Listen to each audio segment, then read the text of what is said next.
घर की औरत। कहते हैं ना, घर दीवारों से नहीं, उसके अंदर रहने वाले लोगों से बनता है। लेकिन क्या हो जब घर के लोग ऐसे हो? सारा दिन खाती रहती हो, सोती रहती हो, कोई काम नहीं है तुम्हारे पास। ऊपर से बहू के आ जाने के बाद तो तुम और निकम्मी हो गई हो। दिखावे के लिए हाथ में माला पकड़ ली है, बाकी कोई काम नहीं करती। अरे कैसी बात कर रहे हैं? अब तो बहू आ गई है, अब तो मेरी बेइज्जती करना बंद कर दीजिए।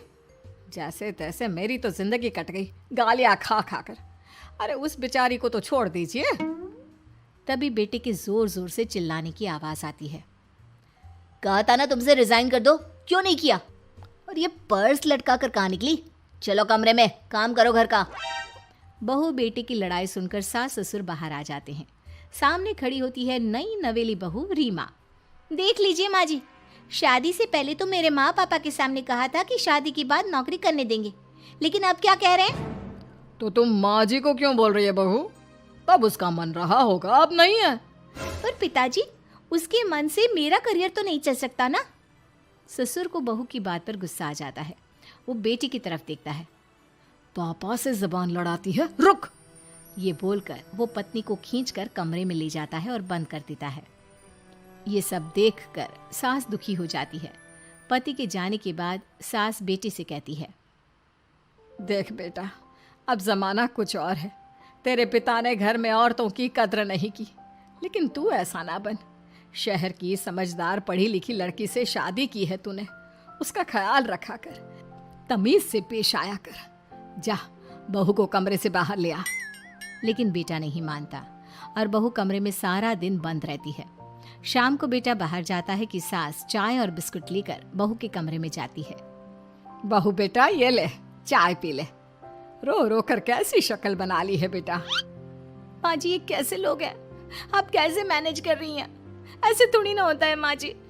घर की औरतों को तो पिताजी और ये इंसान समझते ही नहीं। क्या करूं बेटा, मैंने तो जैसे तैसे सह लिया, लेकिन तू ना सहना। दोनों बात कर ही रहे थे कि ससुर आ जाते हैं। अच्छा, तो अब बहू को भड़का रही हो? बहुत दिन हो गए मार खाए, अब क्या बहू के सामने खाओगे? जाओ यहाँ से, और जरूरत नहीं है ज्यादा इस लड़की को सर पर चढ़ाने की, समझी? बहू को ससुर की बात पर गुस्सा आ जाता है, लेकिन वो कुछ नहीं कहती। आए दिन बहू देखती है कि कैसे उसकी सास और उसके साथ उसका ससुर और पति गंदा व्यवहार करते हैं। फिर एक दिन, ये क्या बनाया है? खाना बनाना नहीं आता क्या?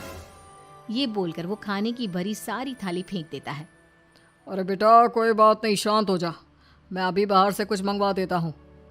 हाँ पापा, ऑर्डर करिए। ऐसे खाने से तो पेट भरने से रहा। वैसे खाना तुमको बनाना आता नहीं और बाहर जाकर नौकरी करना चाहती हो। अरे तुम जैसे को तो पूछते भी नहीं है बाहर। बहू को पति की बात पर गुस्सा आता है, तभी सास बोल पड़ती है।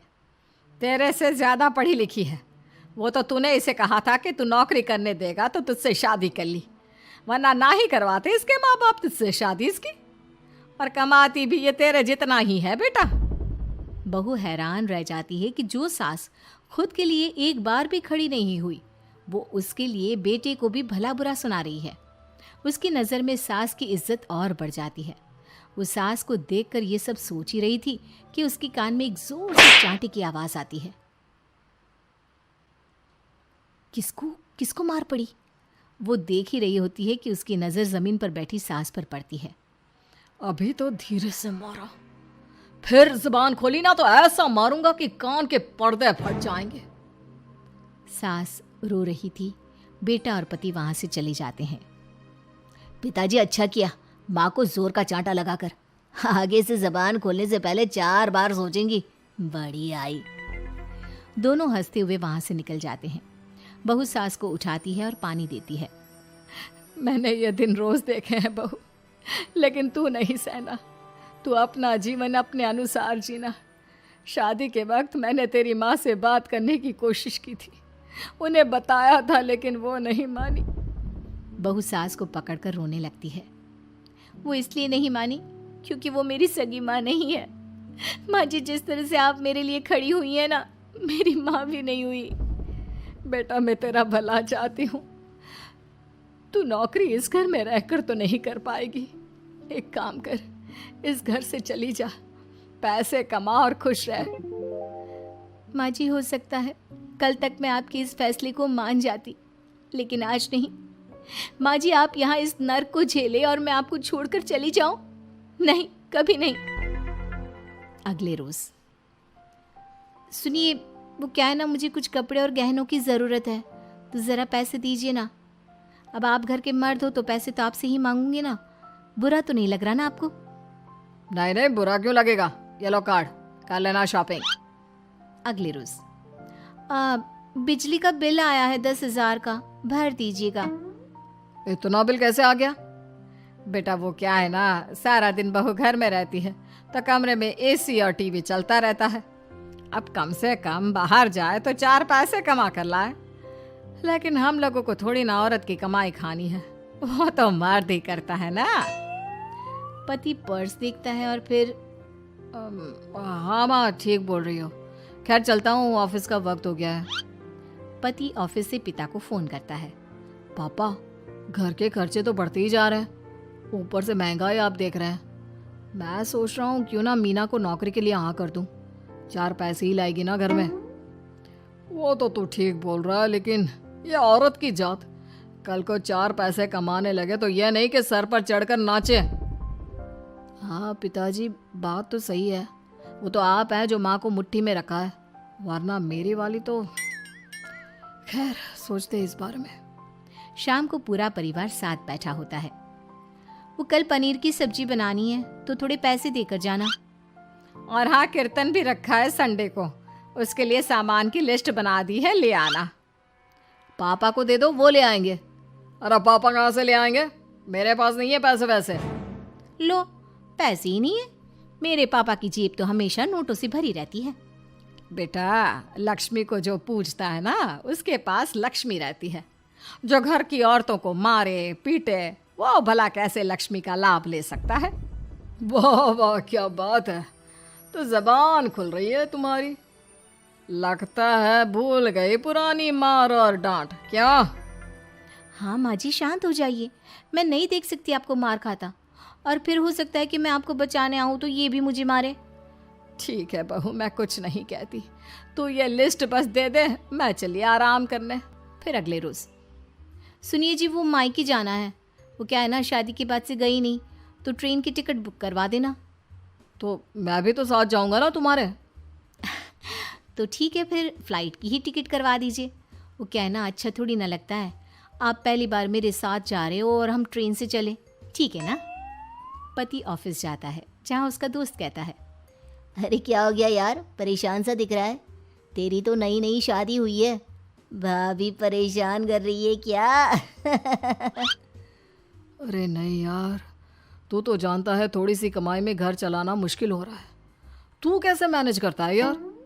कैसे क्या यार, तू जानता है ना मेरी बीवी रिया को, वो टीचर है, फिर घर में ट्यूशन करती है, साथ में बच्चे भी पढ़ लेते हैं।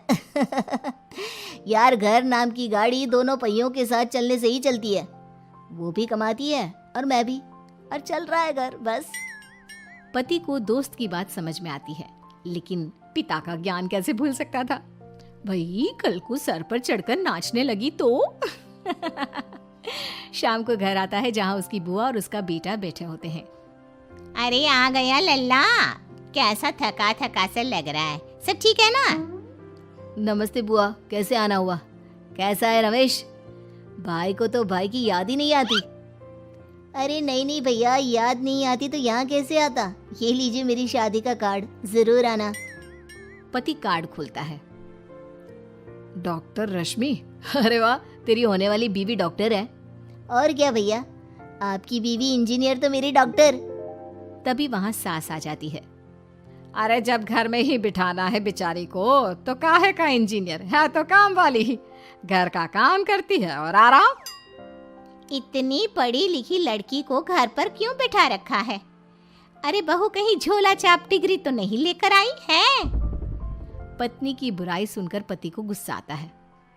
नहीं बुआ, यूनिवर्सिटी टॉपर है मेरी मीना, और हाँ बड़ी कंपनी में काम भी करती है, बस शादी के बाद कुछ महीनों की छुट्टी ली थी, अगले हफ्ते से ऑफिस शुरू हो जाएगा। क्यों मीना? तभी ससुर आ जाते हैं। हाँ, लेकिन फिर घर का काम कैसे होगा? और पैसे कमाने लगेगी तो सर पर। पिता की बात पूरी नहीं हुई कि बेटा, सर पर चढ़ने का हक है उसका पापा। पत्नी है वो मेरी, यानी मेरे घर की रानी। और रानियां तो सर का ताज होती है। क्यों मीना? मीना पति की बात सुनकर शर्मा जाती है।